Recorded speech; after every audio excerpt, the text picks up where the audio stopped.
I spent 27 years getting intense academic training around environmentalism, environmental justice, and landscape, really thinking about landscapes a lot, but from a super academic perspective. I remember I took an internship at the USDA's Foreign Agricultural Office in London. My job was writing about European agricultural laws and how they affect the landscape. I was talking with farmers on the phone out in Southwest England. I remember I was talking with this lady, and she was this farmer woman.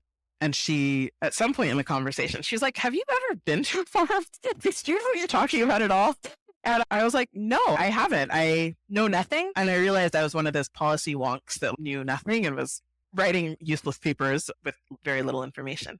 And so for whatever reason, that sort of piqued my interest, and I realized that I wanted to learn more. She invited me out to her farm. I started woofing on the weekends. I was working at my law firm by that time.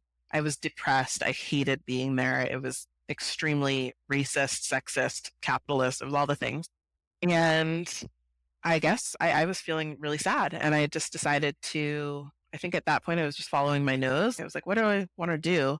And I found woofing, which for the way I started was literally just going out to little homesteads out, not too far from just the green belt, spending a weekend at someone's homestead, weeding the asparagus patch or cutting rhubarb or something. It was humble beginnings, but I liked it. I did it a bunch of times.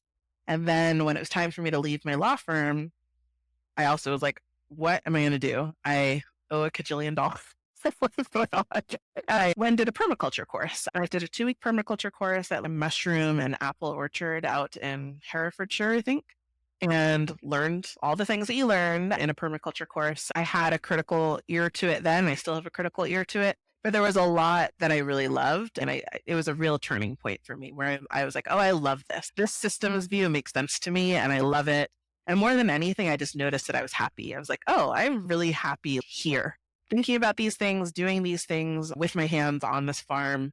And this is what I want to do. I think I was at a stage where I was like, I've done everything I was supposed to do and it's not working for me. So let me try something else. That was where I had the idea to start a business like Pine House Edible Gardens. And I thought, wow, if I'm a depressed corporate lawyer finding this great joy on a apple mushroom farm in Herefordshire, there are other people like me.